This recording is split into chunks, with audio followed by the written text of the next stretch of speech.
সরাসরি স্ক্রিনে তোমরা এই মুহূর্তে ষষ্ঠ শ্রেণীর ফার্স্ট সেমেটিভ অর্থাৎ প্রথম পর্যায়ক্রমিক মূল্যায়নের ইতিহাসের কোশ্চেনটা দেখতে পাচ্ছ। ফুল মার্কস তোমাদের রয়েছে 30 আর সময় তোমাদের রয়েছে 1 ঘন্টা। ইতিহাসের ক্ষেত্রে ফার্স্ট সেমেটিভ অর্থাৎ প্রথম পর্যায়ক্রমিক মূল্যায়নে তোমাদের থাকবে দ্বিতীয় অধ্যায় আর তৃতীয় অধ্যায়। দেখে নাও প্রশ্নপত্রটা। একে থেকে রয়েছে সঠিক উত্তর নির্বাচন করে লেখো যে কোনো 6টি প্রশ্নের মান 1 করে 1 × 6 = 6।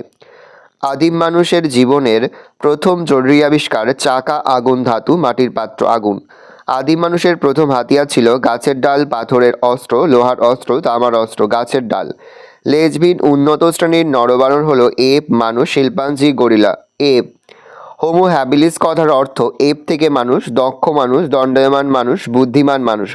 দক্ষ মানুষ। ভারতের প্রাচীনতম সভ্যতা হলো হরপ্পা সভ্যতা, মেহেরগড় সভ্যতা, সুমেরীয় সভ্যতা, মিশরীয় সভ্যতা। মেহেরগড় সভ্যতা।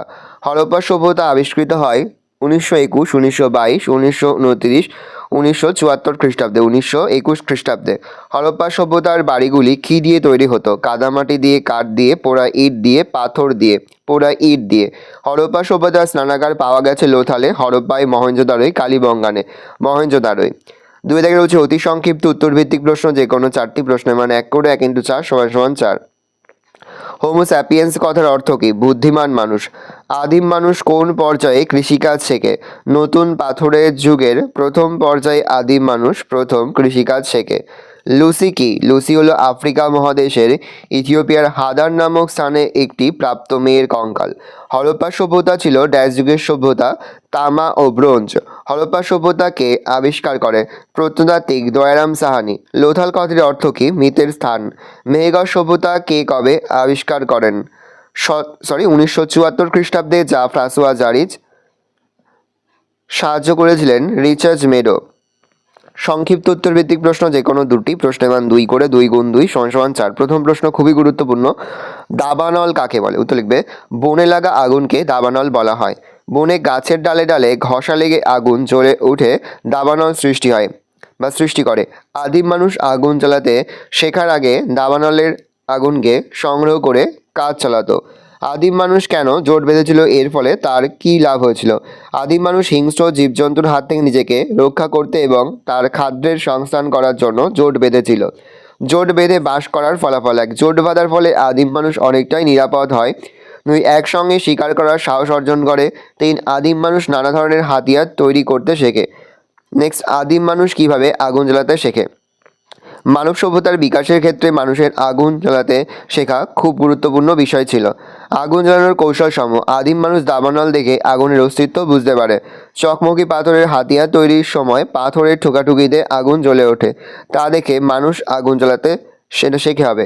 এভাবে আদিম মানুষ আগুন জ্বালাতে শেখে। অস্ট্রেলোপিথেকাসদের বৈশিষ্ট্য আলোচনা করো। এরা 2 পায়ে ভর দিয়ে কোনো মতে দাঁড়াতে পারত। এদের চোয়াল ছিল খুব শক্ত সুগঠিত, তাই এরা শক্ত বাদাম ও শুকনো ফল চিবিয়ে খেতে পারত। এরা গাছের ডাল দিয়ে ধাক্কা মারত, পাথর ছোড়ার চেষ্টা করত। নেক্সট, সিন্ধু সভ্যতাকে কেন হরপ্পা সভ্যতা বলে? 1921 ও 1922 খ্রিস্টাব্দে হরপ্পা ও মহেঞ্জোদারোতে প্রাচীন সভ্যতার 2টি কেন্দ্র আবিষ্কৃত হয়। সিন্ধু নদের উপত্যকায় এই 2টি কেন্দ্র অবস্থিত বলে এই সভ্যতাকে সিন্ধু সভ্যতা বলা হয়। কিন্তু পরে সিন্ধু নদের উপত্যকার বাইরে এই সভ্যতার অনেক কেন্দ্র খুঁজে পাওয়া যায়, আর এগুলোর মধ্যে হরপ্পা ছিল সবচেয়ে বড় গুরুত্বপূর্ণ প্রাচীন কেন্দ্র, তাই সিন্ধু সভ্যতাকে হরপ্পা সভ্যতা বলা হয়। পরের প্রশ্ন, তামা হাইপেন পাথরের যুগ বলতে কী বোঝো? নতুন পাথরের যুগে ভারতীয় উপমহাদেশে পাথরের পাশাপাশি ধাতুর ব্যবহার শুরু হয়েছিল। তখন ধাতু বলতে তামা ও কাঁসার ব্যবহার ছিল, তাই এই সময় তামা ও পাথরের দুটোরই ব্যবহার হতো বলে এই সময়কে তামা হাইপেন পাথরের যুগ বলা হয়।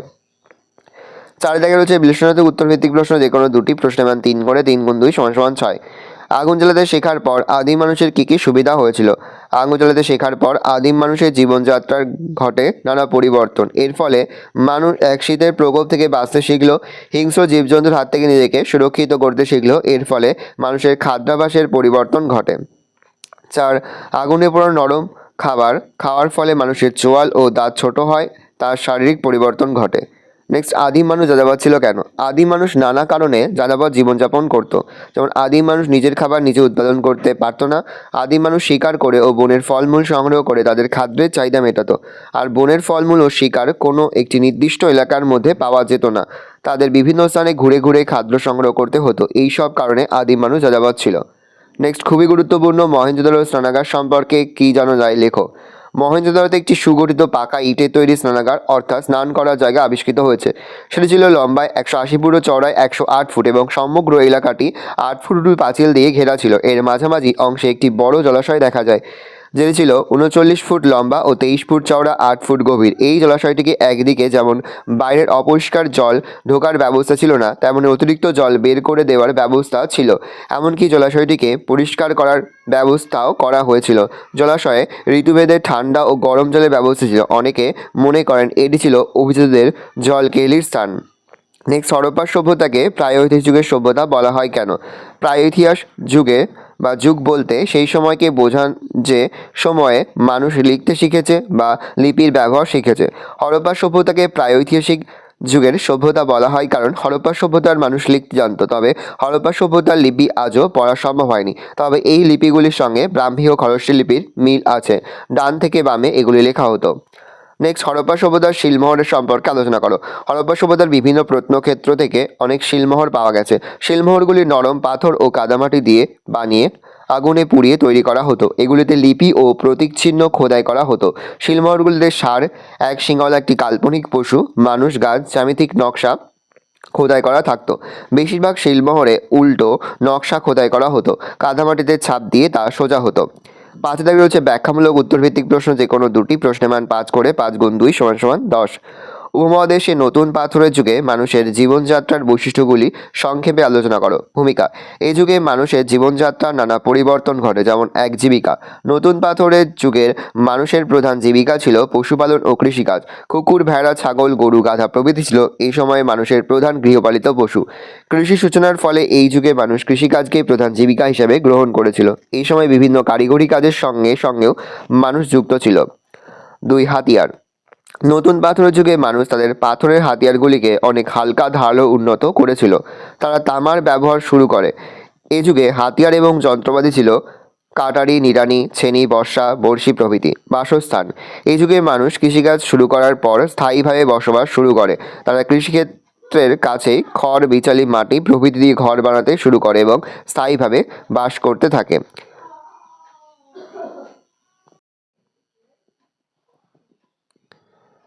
3, বাসস্থান। এই যুগে মানুষ কৃষিকাজ শুরু করার পর স্থায়ীভাবে বসবাস শুরু করে। তারা কৃষিক্ষেত্রের কাছে খড়, বিচালি, মাটি প্রভৃতি দিয়ে ঘর বানাতে শুরু করে এবং স্থায়ীভাবে বাস করতে থাকে। চাকার আবিষ্কার। নতুন পাথরের যুগের প্রধান বৈশিষ্ট্য হলো চাকার আবিষ্কার। চাকার আবিষ্কারের ফলে মাটির পাত্র এবং যানবাহন প্রভৃতি তৈরি হয়। নিদর্শন, এই যুগে মানুষের বসতি নিদর্শন পাওয়া গেছে মেহেরগড়, বুরজাহম, তাক্কালাকোটা, ব্রহ্মগিরি, মাস্কি প্রভৃতি স্থানে। নেক্সট, পুরনো পাথরের যুগের মানুষের জীবনযাত্রা কেমন ছিল? তো লিখবে, ভারতীয় মহাদেশে বিভিন্ন প্রত্নক্ষেত্র থেকে পাওয়া পুরনো পাথরের যুগের অস্ত্র ও জিনিসপত্র থেকে সে যুগের মানুষের জীবনযাত্রার একটি চিত্র পাওয়া যায়। 1 দিয়ে পয়েন্ট করে দলবদ্ধভাবে খাদ্য সংগ্রহ। পুরনো পাথরের যুগের মানুষ দল বেঁধে পশু শিকার ও ফলমূল সংগ্রহ করত এবং মিলেমিশে খাবার ভাগ করে খেত। 2, পোশাক পরিচ্ছদ। প্রচণ্ড ঠান্ডার হাত থেকে বাঁচতে এই যুগের মানুষ পশুর চামড়া, গাছের ছাল, লতাপাতা পোশাক রূপে ব্যবহার করত। খাদ্য, এই যুগের মানুষ শিকার করে পশুর মাংস ও বনের ফলমূল সংগ্রহ করে খেত। হাতিয়ার, ভারী এবং এবড়ো-খেবড়ো পাথরের হাতিয়ার এই যুগের মানুষ ব্যবহার করত। নেক্সট, হরপ্পা সভ্যতার নগর পরিকল্পনার বিবরণ দাও। হরপ্পা সভ্যতার নগর পরিকল্পনা ছিল উন্নত ও সুপরিকল্পিত। এই পরিকল্পনা যে কোনো আধুনিক সভ্যতাকে হার মানায়। হরপ্পা সভ্যতার নগর পরিকল্পনা। 1, নগর বিন্যাস। হরপ্পা সভ্যতার নগর অঞ্চল 2টি ভাগে বিভক্ত ছিল। 1, উত্তর পশ্চিমে দুর্গ অঞ্চল, 2, পূর্বে নিচু অঞ্চল। এই সভ্যতায় দুর্গ অঞ্চল প্রাচীর দিয়ে ঘেরা থাকত।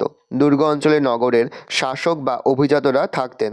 নগরের নিচু এলাকায় সাধারণ মানুষ বসবাস করত। 2, ঘরবাড়ি। হরপ্পা সভ্যতায় পোড়া ইটের 1তলা, 2তলা, 3তলা বাড়ি পাওয়া গেছে। প্রতিটি বাড়িতে কুয়ো, রান্নাঘর, জল নিকাশি নালা, শৌচাগার ছিল। বাড়িগুলিতে বাইরের দিকে কোনো জানলা ছিল না। পয়ঃপ্রাণী। হরপ্পা সভ্যতায় উন্নত পয়ঃপ্রাণী ছিল।